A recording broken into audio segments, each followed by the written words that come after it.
강남 25억 초과에 2억으로 줄일 때, 그러면 30억짜리 집을 2억으로 줄이면 10분의 1이 대출이잖아요?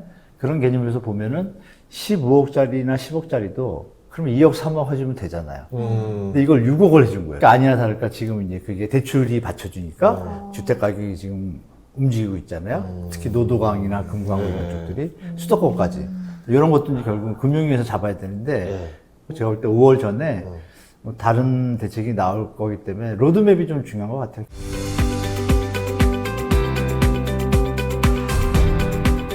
네, 오늘 부동산 또 시장 관련해서 발표가 하나 난 게 있어요. 네. 뭐가 있었냐면은, 이제 사업자 대출을 가지고 이제 강남 지구 사건을 했던 사람들 전수조사를 하고 형사처벌까지도 뭐 할 수 있다. 이제 이런 이제 대통령 발표가 또 있어가지고, 이 시장의 변동이 예상이 좀 안 되긴 합니다. 그래서 이제 앞으로 이게 어떤 영향을 끼칠 것인지 좀 여쭤보도록 제가 한문도 교수님을 모셨습니다. 반갑습니다. 네, 안녕하세요. 반갑습니다. 짧은 자기소개 한번 부탁드립니다. 아, 네. 저는 한 15년 정도 현업에 있다가요.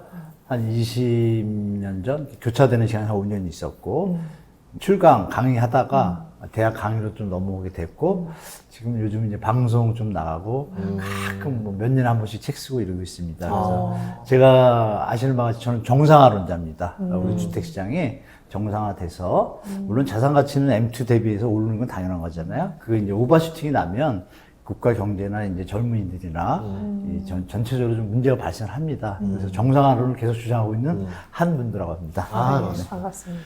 정상화란 말이 맞는 게 주식 시장에서는 그게 당연하거든요. 오버슈팅이 나면은 이제 헤지 펀드들이 해지도 걸고, 네, 맞죠. 예, 이제 옵션을 걸어서 그 하락에 대해서 대비를 할 수가 있는데 이 부동산만큼은 하락에 대비할 수 있는 방법이 없어요. 맞습니다.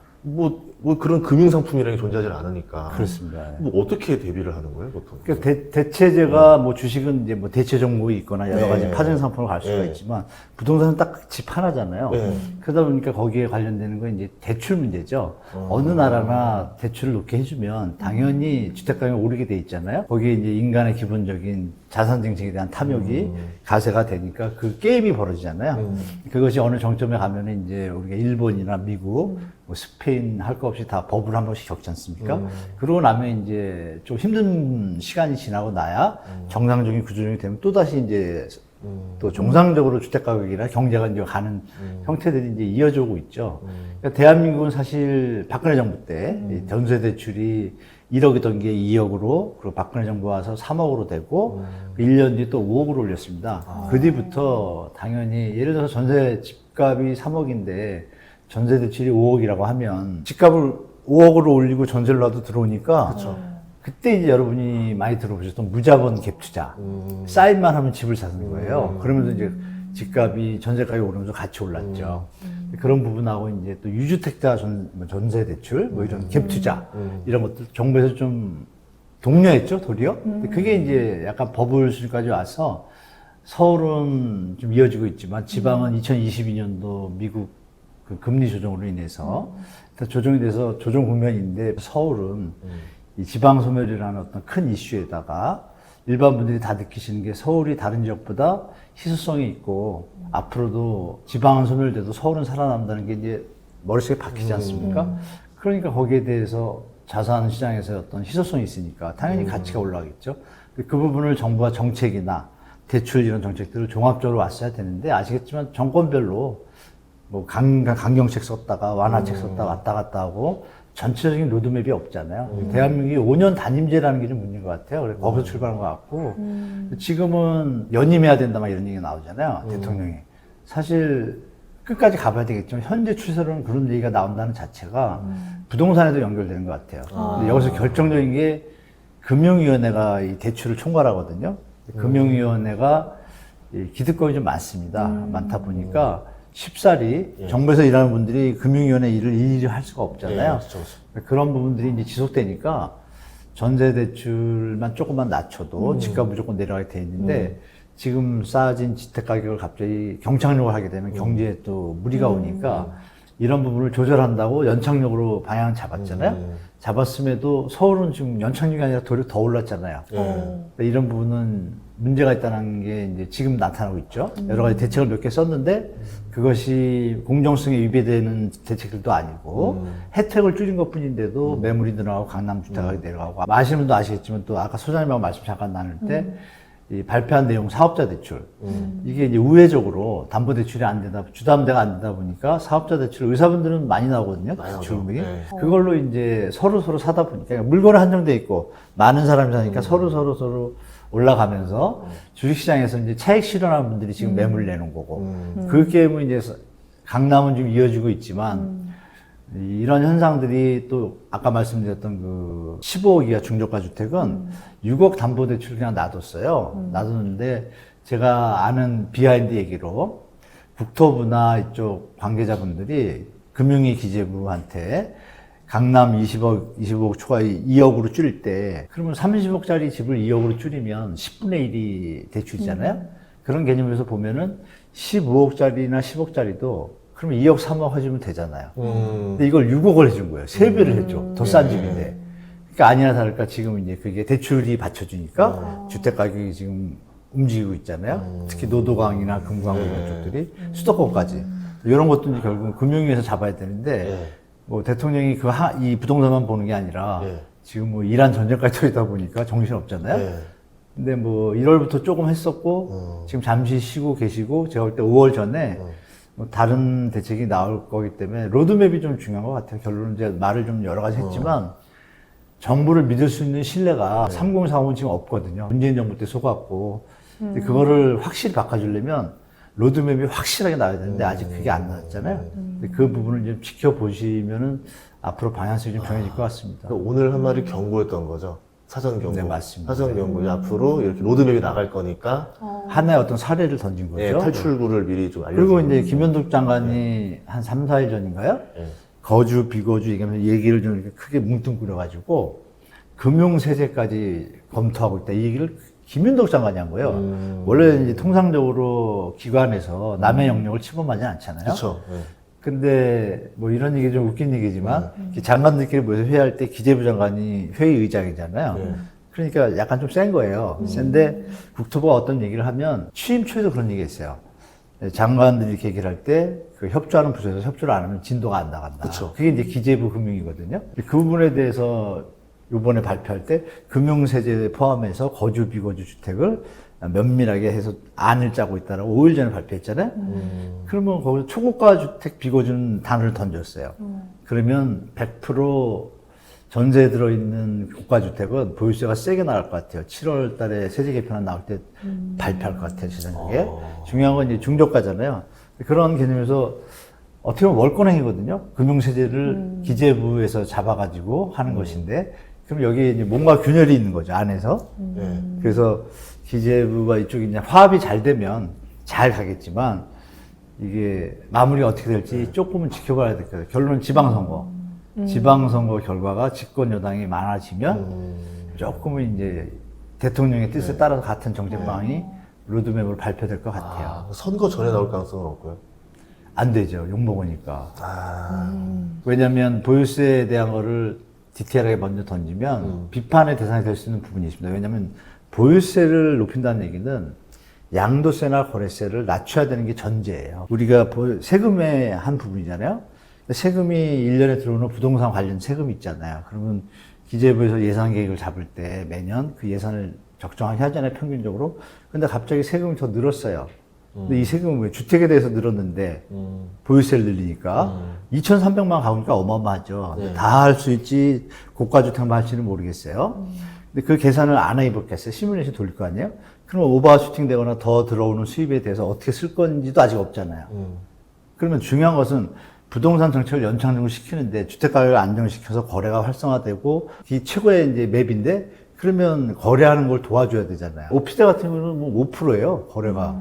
세금이 어마어마합니다. 그쵸, 2억이면 1,000만 원씩 내는데요. 그래서 못 사요, 부담스러워. 근데 젊은 친구들은 오피스텔 살거든요. 실제로 실거주용으로. 그런 건 도와줘야 되잖아요. 그러면 이제 주택 분산 효과도 있고. 근데 이런 부분에서 이거는 기재부가 할 건데 국토부 장관이 했다는 얘기는 앞으로 이제 넘어야 할 허들이 좀 많다. 그러니까 기득권과 대통령의 의지에 따라서 가는 방향과 충돌하는 지점이 계속 나올 텐데 이게 이제 국민 여론이 중요할 것 같아요. 여론이 내용을 정확하게 알아야 그러면 보유세, 양도세, 거래세에 대한 세 가지 맵을 던져야 되는데 지금 발표하는 건 그냥 보유세만 약간 징벌적 느낌이 들잖아요. 이건 국민적으로 수용할 때 약간은 수용이 되지만 일반 중저가 주택 있는 분들이 수용성을 높이려면 박근혜 정부 때 빚내서 집사를 할 때도 취득세, 거래세를 낮춰줬습니다. 한시적으로. 그때도 그랬는데 보유세를 올리는데 당연히 낮춰야 되잖아요. 그런 로드맵이 같이 안 나왔다는 자체가 뭔가 준비가 100% 되진 않았지만 방향은 가고 있다라고 우리가 인지하면 될 것 같습니다. 근데 이번에 공시가격이 발표됐는데 되게 많이 올랐다고 네, 하더라고요. 20% 올랐죠. 16%, 그러면 20%. 저절로 이제 보유세도 같이 오르는 게 아닌가요? 네, 당연히 오르죠. 강남 3구하고 뭐 마영성은 지금 20% 이상 올랐잖아요. 한 5, 600 이런 거 네. 들어가니까 크게 느끼진 않을 거예요. 지금 집값이 더 올랐잖아요. 집값이 어마어마하게 올랐으니까 그 보유세 그 공시가액 그 공정 비율도 그 이명박 때 만든 거잖아요. 공정가액 비율이. 근데 그거에 대해서 고민이 많을 거예요. 근데 그게 이제 장점도 있어요, 사실은. 왜냐면 경제 위기나 이런 게 왔을 때 세금이 부담스러우면 공정가액 비율을 좀 낮춰줘서 문제가 생기는 걸 방지할 수 있잖아요. 근데 이게 역으로 세금을 정상적으로 내야 되는데 줄일 수가 있어요. 단점도 있죠. 근데 이 부분을 정부가 어떻게 처리할지 모르겠지만 중요한 건 또 이제 공시 가격이죠. 네. 이 가격이 100원인데 공정가격비를 50%라면 50이 되잖아요. 세금이 50% 주잖아요. 네네. 근데 이 100을 애초에 우리가 감정평가할 때 감정평가협회에서 하거든요. 이 100원을 갖다 지금 우리가 잡은 게 70원이잖아요. 100억짜리 집이면 70억밖에 안 되는 거예요. 네. 그럼 30%가 빠지잖아요. 네. 결국 세금이 외국의 실효세율이랑 비교하면은 100을 내야 될 게 한 50도 아니고 70에다가 또 낮춰주고 이러니까 이게 4, 50%밖에 안 되는 거예요. 그러니까 정상적인 이런 툴들을 이번 정부에서 발표할 텐데 7월에 네. 지금 일단 운은 띄었잖아요. 네. 작년 9월에 국토교통부하고 두 부서에서 기재부에서 따로따로 제가 알기로는 보유세 개편안 이거를 용역을 줬거든요. 제가 알기로는 12월 1월에 한번 초안이 나왔어요. 나왔는데 선거가 있으니까 민감하니까 거래세 양도세를 낮춰야 되는데 양도세 중과를 하잖아요. 얘랑 부딪히잖아요. 낮추자니 양도세 중과 대상에 대해서 특혜가 되는 것 같고 이제 꼬인 거죠, 살짝. 그러면 이제 이거를 푸는 방법은 5월 9일 이후에 이제 다른 묘안이 나와야겠죠. 그분들이 테러를 열어줘야 되는데 그 테러 열어주는 거에 대해서도 갑론을박이 심해요. 조금은 좌충우돌 과정이 있겠지만 예측할 수 있는 건 딱 하나죠. 아, 보유세는 올리는 방향이구나. 거래세, 양도세도 맞춰야 되는데 전체 세율을 조정해서 같이 계산하는 시간이 몇 개월 걸리겠죠. 그걸 기재부와 이제 뭐 얘기하다 보면 협의하다 보면 제가 볼 때 연말 정도 그리고 시행 시기는 후년 1년 정도 위에 주니까 2029년부터 6년, 7년, 8년이죠. 8년부터는 이제 보유세가 바로 시행될 수도 있는데 제가 볼 때는 양도세 중과나 초고가 주택 이거는 즉시 시행으로 갈 수도 있을 것 같아요. 그 정부 정책상. 저는 이제 보유세 쪽에 좀 관심이 많은데 교수님이 봤을 때 보유세가 어느 정도까지 돼야 적당하다고 네. 보세요? 이게? 그냥 뭐 선진국 OECD 예. 기준에 맞추면 될 것 같아요. 우리는 일본 거 따라하는데 일본 거 따라하는 시대는 지났잖아요. 이미. 영국이나 미국이나 할 거 없이 영국은 또 요새 다주택자에 대해서 우리나라처럼 영국의 집값이 많이 오르는 경향이 이어지고 있으니까 특히 런던 쪽에서요. 그 부분에 대해서 다주택자에 대한 준비라거든요. 근데 추세죠, 그게. 근데 다주택자 상관없이 집 자체에 대해서, 보유세에 대해서 어느 고가 이상은 누진제가 정확하게 되는데, 우리는 종부세가 또 따로 있잖아요. 네. 그러니까 결론은 그거예요. 이게 이제 조금 늦어질 수 있는 게 뭐냐면, 종부세를 통합을 해가지고 법안을 만들어서 지방교부세 나가는 부분을 아예 법제화하면은 그냥 심플하게 만들 수 있잖아요. 근데 지금 종부세가 따로 있으니까 막 징벌적이고, 초고가 주택 가진 분들이 무슨 나쁜 사람처럼 취급되는 것도 정서적으로 좋지는 않은 것 같아요. 그 부분을 그러면 누가 총괄적으로 가야 되잖아요. 근데 기재부가 있어야 되고 리더인 대통령과 의지와 기획예산처 장관의 의지가 맞춰져야 되는데 이게 늘공과 어공의 차이가 있다 보니까 좀 여러 가지 뭐 복잡한 시간들이 좀 필요한 상황이고 국민 여론도 또 있잖아요. 제가 볼 때 그 방향으로 갈 것 같은데 지금 말씀 주신 어느 정도 수준일 것 같냐라는 부분에 대해서는 충격을 갑자기 줄 수는 없으니까 제가 볼 때 현재의 초고가 주택에 대해서 특히 비거주, 거주 말고 비거주는 2배까지 더 올릴 수 있지 않을까, 현재보다. 그래도 그 실가격이 1%도 안 되는 거죠. 네, 맞습니다. 그러면 정확히 말씀드리면 점차적으로 아마 영국이나 미국 이거를 갖다 샘플을 던지면서 차후에는 외국처럼 실효세율이 이 정도까지 가겠다 그러면 지금의 한 3-4배가 되겠죠. 그러면 이제 누가 봐도 이거 세금 사는 맛이 좋게 얘기하면 이거죠. 내가 세금을 이렇게 내고도 좋은 집에 살아야 이 컬러스가 맞죠. 페라리를 끄는데 소나타보다 세금을 적게 낼 수는 없잖아요. 조금 더 내는 것도 웃기잖아요. 뭐 그런 개념으로 가면 제가 볼 때 중장기적으로 그리고 이런 얘기는 좀 들었습니다. 국회의원들끼리 모여가지고 인구가 줄잖아요. 앞으로 갈수록 세금을 자꾸 줄잖아요. 그러면 세금을 제대로 안정적인 세원이 필요하잖아요, 나라에서. 그러면 그게 왜 선진국들이 왜 현재 조세 시스템을 갖췄을까요, 부동산에? 다 해보니까 이게 제일 현재로서 안정적이잖아요. 그럼 우리도 지금 그 길을 가고 있는 초입인 거죠. 그래서 비하인드로 국회의원, 여야의원들이 모여서 자기 집이 있음에도 불구하고 보유세 올리는 걸로 가긴 가야 되는데 좀 더 천천히 이런 뭐 믿거나 말거나 얘기가 많다고 합니다. 그래서 속으로는 다 합의하고 있는데 야 그래도 뭐 이런 거 있잖아요. 우리 거 좀 정리하고 뭐 이런 게 뭐 그런 썰이 돈다고 해요. 그럼 이제 스토리 나오잖아요. 그럼 그분들 다 처리하면 가겠구나. 그렇죠. 네, 이렇게 보시면 될 것 같아요. 그러니까 뭔가 형평성을 맞춰 나간다 이런 말씀을 주셨는데, 네. 근데 이렇게까지 정부가 이 집값을 잡겠다고 총력을 다하고 있는데, 뭐 어디서는 강남 아파트나 뭐 신축 아파트가 신고가가 나왔다, 뭐 이런 얘기도 나오잖아요. 네. 그럼 집값이 아예 안 잡히고 있는 건가요? 어떻게? 지금 잡히고 있잖아요. 떨어지고 있나요? 일단 강남 상구는 지금 3주째 계속 마이너스 찍고 있고요. 용산도 가세하고 있고, 최근에 강동구, 저번 주에는 강동구까지 하락으로 바뀌었어요. 데이터가. 나머지, 그럼 5개구밖에 안 되잖아요. 20개구는 상승이에요. 네, 데이터가.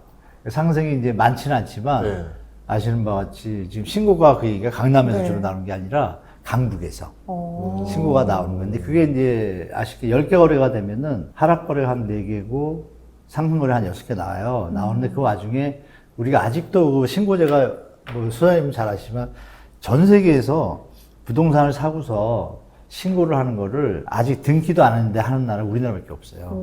그럼 2달 동안 계약 만약에 최고가를 찍었어요. 5억짜리 집인데 7억을 찍었어. 신고가야. 와, 그럼 신고가가 원래 뭐 부동산학 이론에서 누가 상한가를 치면 그게 이제 사례 가격이 되는 거예요. 그게 이제 파는 사람들한테는 하한가가 되는 거예요. 더 올릴 수도 있고. 그러니까 밑에서 사는 분들은 그게 이제 정상가가 되는 거예요. 그러니까 신고가라는 효과가 큰 게 뭐냐면 사람들이 그 가격이 고착화되는 신호를 주기 때문에 다른 집 5억에 팔려고 내놨던 사람들도 다시 5억, 6억, 7억을 올리는 거죠. 그거를 그동안 저는 몇 년 동안 계속 얘기 드렸지만 현재도 뭐 주간 통계도 사실 우리나라밖에 안 하거든요, 전 세계에서. 이것도 좀 문제 있죠. 통계로서의 가치가 없는데 뭐 한국 부동산원에 제가 뭐 진정선도 그랬는데 인간적으로 이건 통계 자체가 없지 않냐는데 답이 없어요. 근데 결론은 지금 말씀하신 신고가가 지금 신축 단지들 있잖아요. 네. 주로 신축 단지들은 지금 그 작업을 할 거라고 봐요. 가격 담화 이런 거 들어보셨잖아요. 네. 많죠. 네, 한 5년 차에 내는 신축으로 치고 한다고 보면 그 주택들은 약간 희소성이 있잖아요. 네. 대출은 되잖아요. 그러니까 딱 15억 언저리에서 지금 놀아요, 다. 강북에 이제 저렴하게 분양한 건 뭐 11억, 10억이 한 곳도 있거든요. 근데 걔가 이제 15억 가서는 여기서 움직이지 못해요. 많이. 네. 한 6, 7년 차, 10년 차들이. 거기서 지금 다 거래가 한 90% 가까이 이루어지고 있고. 그러니까 신고가의 개념이 정부 대출과 연관돼서 볼 때, 15억은 잘 안 넘는다는 건 예측이 되고, 그 아래서는 막 6억, 7억짜리도 있잖아요. 얘들도 지금 치고 가는 거예요. 따라가는 거예요. 그래서 정부가 잘못한 게 주담대할 때 강남이 30억짜리 2억을 해주는데 강북도 같이 낮춰줬으면 강북도 이번에 조정을 받았을 거예요. 그래서 이 부분에 대해서 정부가 아직 생각을 못하고 있는데 신고가가 수도권도 지금 계속 조정받다가 도리어 이 규제책이 나오고 나서 지금 도리어 오르는 데가 많아졌어요. 그럼 이게 맹점이 있잖아요. 이게 이제 여기서 말씀드려도 될지 몰라도 금융위원회의 국민들, 청년들 속이기 기법입니다. 대출을 강남을 줄일 때 여기 대출을 강북이나 수도권도 줄여줬으면 주택가격이 오를 수가 없어요. 왜냐면 수요 여력이 줄기 때문에. 그렇죠. 그러면 대출을 많이 해줘서 집을 사주는 걸 도우는 코스프레 하지 말고 뻔히 보이잖아요. 대출을 4억으로 낮추면 지금 집값이 현재보다 다 2억씩 빠져요. 빠지는 거를 젊은이들이나 무주택자들이 샀을 때 부담이 적잖아요. 그게 원래 맵인데 코스프레를 해가지고 전세 대출을 안 하면 줄이면 뭐 뉴스에 많이 나오잖아요. 주거 사다리 끊긴다, 전세 난민 월세로 이런 얘기 나오잖아요. 이게 이제 가스라이팅 당했다고 봐요, 저는. 그 금융위원회의 작업에 의해서 언론사들이 가세한 기득권들에 저는 그렇게 보고 있기 때문에 뭐 방송 나가서 제가 대놓고 부탁드립니다. 금융위원회 분들 부탁드립니다. 제발 이제 대한민국 미래를 위해서 대출을 좀 줄이자 뭐 이런 얘기 드리고 있습니다. 그래서 신고가도 잘 보세요. 대출을 만약에 10억으로 늘릴게요. 어떻게 될까요? 바로 10억 되죠. 그쵸. 상식이잖아요. 네. 내리면 당연히 내려가는 상식이잖아요. 네. 이거를 내리는 거에 대한 어떤 로드맵이나 어떤 발언들이나 이런 것들이 하시는 분 별로 없어요. 제가 대출에 대해서 계속 일하는데 그러면 젊은이 생각할 때 대출 내리면 집을 못 사는 데부터 생각해. 네. 근데 그게 아니죠. 다 못 사. 그럼 어떻게 돼요? 지금 내려오겠죠. 결국 떨어지잖아요. 거기는 시간이 필요하잖아요. 네. 근데 그 시간을 무시하고 현재 시점에서 어떤 팩트를 던져가지고 가스라이팅 당하는 거예요. 지금 젊은이들이. 이렇게 제 생각이에요. 아마 맞을 겁니다. 이게 뭐냐면 이렇게 이 대출 한도에 따라나 이 비율에 네. 따라서 집값이 이렇게 움직인다는 것 자체가 네. 대한민국 주택시장이 레버리지에 엄청나게 노출되어 있다는 얘기잖아요. 정확하시죠. 역시. 근데 이 주식시장도 그렇고 예전에 리먼 때도 그렇고 레버리지에 노출이 돼 있다는 것 자체가 언젠가 모를 외부 충격에 너무 취약해졌다는 얘기고 그렇죠. 뭐 예를 들어서 뭐 미국 경기 안 좋아져 뭐 아마 터졌다 그러면은 한국 집값은 또 이 레버리지가 줄줄이 터지면서 네, 맞아요. 이번에 주식 하신 분들은 너무 잘 알 거예요. 신용 터지는 걸 봤으니까 그렇죠, 때문에 그렇죠. 예측 못하는 범위까지 떨어질 수 있는데 그때 됐을 때 내 자본은 다 0이 돼버리고 부채만 더 플러스가 되면서 이거 난리 났다. 뭐 국가가 살려달라. 뭐 이제 이렇게 될 수도 있는 상황이 보니까 미리 연착륙을 가야 된다는 얘기죠. 가야 되는 건 이제 다 이미 정부 관료들이나 네. 뭐 경제 전문가분들, 뭐 소장을 비롯해서 네. 다 그건 이미 이제 네. 다 알고 있는 사실이기 때문에 방법의 문제죠. 방법의 문제. 지금 3040들이 겪었던 트라우마. 네. 15년 동안 집값이 오른 거에 대한 그 프레임을 바꿔줘야 되는데 어. 그 작업이 언론들이 도와줘야 되는데 지금 따로 국법이 많잖아요. 근데 그런 부분이 이렇게 우리 구독자 100만 넘고 200만 원 향해 가시는 우리 전 소장님께서 네. 이렇게 이런 얘기 할 기회 주셔서 감사드리고 네. 또 이런 부분들이 젊은이들한테 많이 퍼지면 네. 어느 순간에 정부가 전세 대출 줄여 나가겠다. 또 대출 줄여 나가겠다 했을 때 각 레거시나 이쪽에서 전세 대출을 줄이면 뭐 서민이 어렵고 젊은이들이 어렵고 이 뉴스가 거짓말이라는 걸 알게 되는 순간 여론이 형성되잖아요. 그러면 이제 함부로 못해요, 금융위도. 그러면 주택 시장이 안정되면 나머지 분야가 건강해지고 발전하거든요. 100%. IMF 때 터지고 나서 우리 그 뒤로 잘 섰잖아요. 왜? 주택가격이 안정이 되니까. 왜? 이쪽에 신경을 안 쓰고 자산들이 쓸 거 쓰고. 이 얘기도 드리면 좋겠네요. BC 카드사가 우리나라에서 회원이 제일 많잖아요. BC 카드사가 ABC 리포트라고 그 자세히 보는 게 있습니다. 3, 4년 됐거든요. 그래서 은행권이나 뭐 경제 관련, 경제 기관들이나 뭐 업체에서 많이 사서 봤어요, 회원들은. 근데 언젠가부터 발표를 안 하는 거예요. 그래서 BC 카드사에서 전화를 하고 난리 났어요. 네. 전화도 잘 안 받아. 그 원인이 뭐가 있냐면 내수 경기에 대해서 그 ABC 리포트에 뭐가 나 있냐면 이 소매, 판매 이런 거 있잖아요. 네. 분야별로 뭐 문화, 뭐 체육 다 나눠놨어요, 데이터를. 그럼 그걸 보면은 사람들이 소비 성향이 어떻게 되는지 보이잖아요. 근데 발표가 안 되기 시작하는 거예요. 왜죠? 그리고 요번에 느끼시는 거 보실 거예요. 산업활동 동향지수라고 소장님 잘 아실 거예요. 예전엔 대대적으로 발표를 했어요. 왜? 데이터가 좋았으니까. 요새 발표 안 해요, 몇 달째 잘. 그러니까 이렇게 짝간 나고 사라져요. 그래서, 야, 예전에 기자분들도 많이 썼거든요. 나오면 동향지수가 어떻게 나오고. 지금 안 써요. 묘하죠? 대통령께서 나가서 경제는 막 좋아지는 것 같은데, 내부는 문제가 있는 거예요, 지금 대한민국이. 그래서 그 리포트가 안 나온 거를 볼 때 거기서 제일 중요한 게 산업활동 동향주제에서 겹쳐서 크로스를 해보니까 대한민국의 편의점이 계속 늘고 있잖아요. 네. 드디어 이제 지금 딱 꼭지 왔어요. 왜 꼭지 왔냐면 9개월인가 8개월 전부터 대한민국 역사상 편의점 매출이 명목가치로 네. 내린 적이 없어요. 늘었는데 그쵸. 8, 9개월 전부터 이게 내리고 있습니다. 심각한 신호다. 그게 왜 심각하냐? 라면 값이 1,000원에서 2,000원이 됐으면 네. 그러면 2배가 돼야 되잖아요. 이게. 근데 예전에 1,000원일 때 그 돈도 안 쓰는 거예요. 그러면 밥을 한 끼를 먹던 사람이 반 끼보다 더 줄였다는 얘기죠? 네. 그럼 거기 쓰는 사람들이 누구예요? 젊은이들, 청년들이 제일 많이 쓰고, 네. 초등학교 애들이 많이 쓰잖아요. 초중고가. 그리고 이제 제 레벨 이상 뭐 베이비모들은 뭐 술이나 담배 사러 주로 가지, 그죠? 그 매출보다 훨씬 많은 게 이제 청년들하고 아이들인데, 네. 그 아이들의 매출이 줄었다는 얘기는 그러면 출발이 어때요? 돈이 줄었다는 얘기잖아요. 그쵸. 그 돈이 왜 줄죠?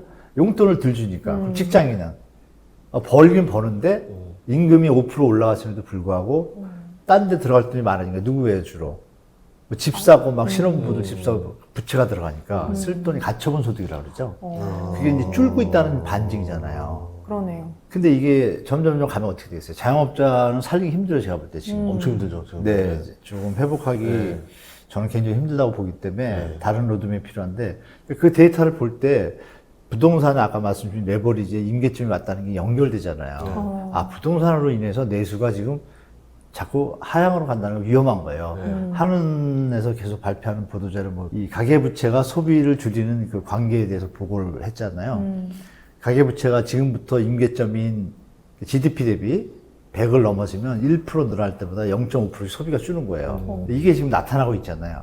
그래서 지금 심각하다는 거는 금융 관계자들이 다 알고 있죠. 나만 아니면 된다는 생각 때문에 그동안 흘러오다가 다행히 대통령이 나오셨잖아요. 네. 약간 똑똑하신 것 같아요, 제가 볼 때. 습득을 하신 것 같아요, 흐름은. 흐름을 했는데 이 일을 보자니, 아이고, 이란 전쟁 터져, 뭐, 에이펙을 가야 바쁘잖아요. 네. 그러니까 초반에 좀 하시다가 실무진한테 던졌는데, 그분들이 이제 잘 협조해 주시면 좋은 이런 대안들이 나오겠지만, 지금 그런 내부적인 문제가 있다는 걸 우리가 인지하고 부동산에 대처해야 될 것 같아요. 이게 좀 영향이 있나요? 네. 제가 그 은행 대출 받다 보니까 예전에는 원금은 계속 두고 막 30년 두고 이자만 갚았었던 게 부동산 대출이었었는데 맞아요. 네네. 어느 순간인가 5년 전 2017년인가 그때부터 뭐가 좀 바뀌면서 거치 기간이 5년밖에 안 되고 네네. 5년 이후부터는 무조건 원리금 동시상환으로 하는 대출만 된다 뭐 이렇게 들었던 것 같아요. 정확하습니다. 근데 그 시점이 딱 그 22년, 23년부터 이제 돌아왔을 건데 맞아요. 그때가 이제 하필 금리도 치고 올라갈 때죠. 그렇죠. 금리는 겹쳤죠. 치고 올라가지 원금은 동시상환 하라 하지. 그러면 네. 보통 사람들이 은행 이자만 딱 그 가처분 소득이 딱 맞게 대출을 그렇죠. 풀로 땡겨서 샀을 네, 건데 맞아요. 원금이 더해지니까 이제 말이 안 되는 이거 큰일 났다. 그게 다 연결되잖아요. 이게 연결된 거. 이게 맞아요, 이게 맞아요. 지금 소비거랑 연결된 그렇죠. 정확하십니다. 이 5년 이것도 말씀드릴 게 미국이 그 서브프라임 던질 때 그때 나온 상품이 ARM이라는 상품이 있어요. 걔들이 5년 이후에 그러니까 5년 동안 이자만 내는 거예요. 네. 내고서 그 다음부터 이제 이자만 내니까 부담이 없잖아요. 그 다음부터는 원금하고 원리금 상황에 들어가는데 이때부터는 또 변동금리 적용하는 상품이 있고 고정금리를 그대로 가는 모기지 두 개로 또 해놨어요. 서브프라임 때 변동으로 간 사람들이 많은 거예요. 이때 이제 이래서 터진 건데 지금 대한민국이 그 예전에 그 2000년 초에 미국에서 팔았던 상품을 이제 우리 2015년부터 이게 들여온 거예요. 박근혜 때. 네. 그걸로 터진 거 알면서도. 이게 슬픈 얘기인데. 그래서 이거를 우리가 듣는 혼합 고정금리 이름이 그거예요. 말은 그럴듯해요. 고정금리 같아. 근데 지금 수원님 말씀처럼 2022년 딱 그거 할 때 금리가 올라가니까 완전히 뭐 영클에서 힘든 분도 많았잖아요. 네. 지금은 어떠냐면 2020년도에 사신 분들 생각해야 돼요. 꼭지에 사셨잖아요. 네. 꼭지에 샀는데 5년 동안 이자를 붓고 했는데 6년 차인데 지금 이제 납부해야 되는 돈은 늘어났는데 그 와중에 집값은 내려간 데도 있잖아요. 그쵸. 지금 사실 안에서 힘든 분들이 많아요. 근데 이게 보도에 안 나오죠.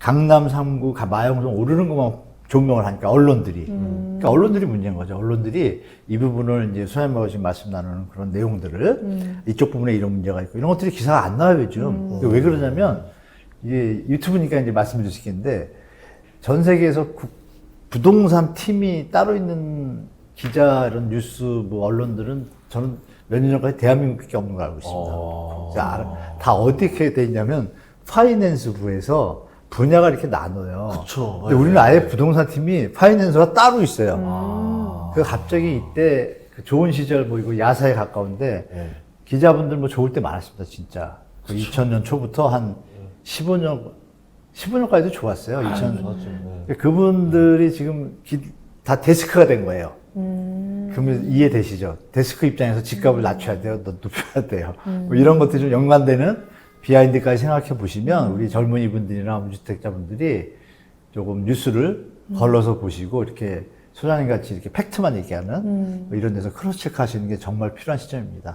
그리고 부탁드리면 기자분들이 이제는 이 올바른 공정한 기사를 자꾸 써주시면 기자분들도 품위가 올라가고 우리 경제에도 선순환 역할을 할 수 있는 네. 가이드를 하잖아요. 좀 그러게 좀 부탁드리겠습니다. 저는 그 레버리지라는 게 위험한 건 알고 있었는데 뭔가 집을 사려면 무조건 대출 받아서 사야지. 약간 저도 약간 가스라이팅 당한 거죠. 가스라이팅 당했나 예, 봐요. 예. 그래서 그렇게 생각해서 대출을 많이 해주는 게 좋은 줄 알았는데 그게 또 음. 그렇게 이어질 수가 있네요. 예전에는 대출 안 받고 사는 게 문화였던 적도 아, 있었잖아요. 최고죠. 맞죠. 그래요? 예. 그러니까 여기 공덕이 아파트가 3억이었었다니까요. 지금 약간 상상하기 저 요나이 때? 힘들잖아요. 대출 없이 어떻게 집을 사나. 그러니까 이제 대출 없이 어떻게 사는데 정도가 중요하잖아요. 정도가. 내가 생활을 하고 하는데 문제가 없으면서 갚아가면서 미래를 좀 준비하는 맞아요. 이건데 지금 우리는 뭐냐면 집을 안 사면 낙오된다라는 가스라이팅이 돼 있는 거예요. 다 흐름 자체가. 그동안 그렇게 왔지만 그러니까 이 젊은 분들한테 죄송한 게 꼭지에 물려가지고 기성세대들이 다 지금 넘기는 것 같아요. 제 느낌이 너무 미안해요. 그래서 웃긴 얘기 하나 드릴게요, 제가. 제 친구들 중에 이제 잘된 친구들, 이제 사회적으로. 그 친구들 뭐 집도 있고, 뭐 재산도 있고, 그러면 이제 자식들 할 때 집도 사실 등록되는, 그러면 집값이 오르길 바랄 것 같죠? 아닙니다. 제가 한 4, 5년 전부터 느끼는 건데, 2021년부터 네. 애들이 갑자기 전화가 와요. 집값을 낮추고 청년들이 해방할 수 있는 제안을, 그러니까 먹고 살만하니까 시간이 좀 있잖아요. 그걸 자기가 써가지고 저한테 보내주는 친구가 있어요. 한 명이 아니라 너댓 명 돼요. 다들 엄청난 부자야.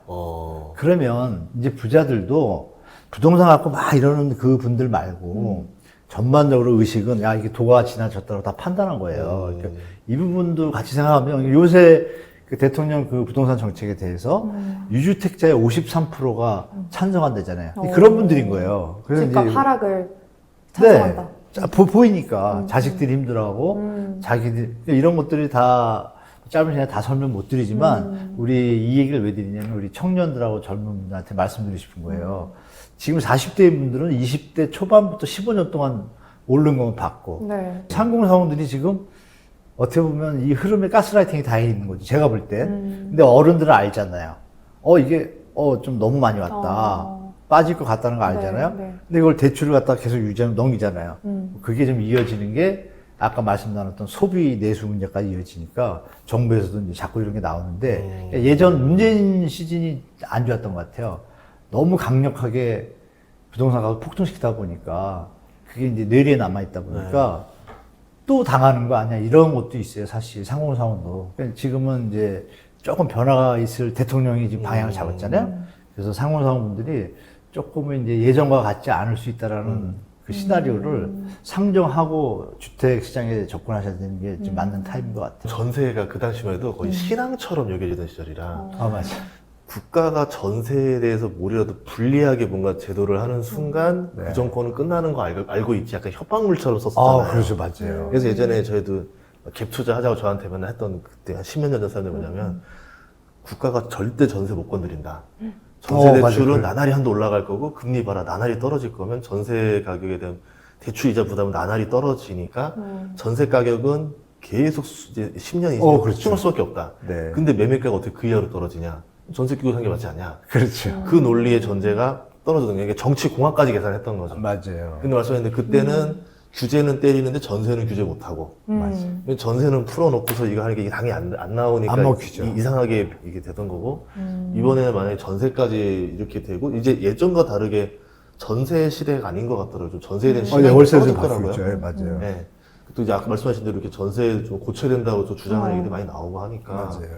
이번엔 좀 다를 수도 있겠다는 생각이 좀. 네, 그럴 가능성이 많아서 부탁드려 보는 겁니다. 젊은이들한테 좀 무리해서 쫓아가는 상황은 아니다. 네, 알겠죠?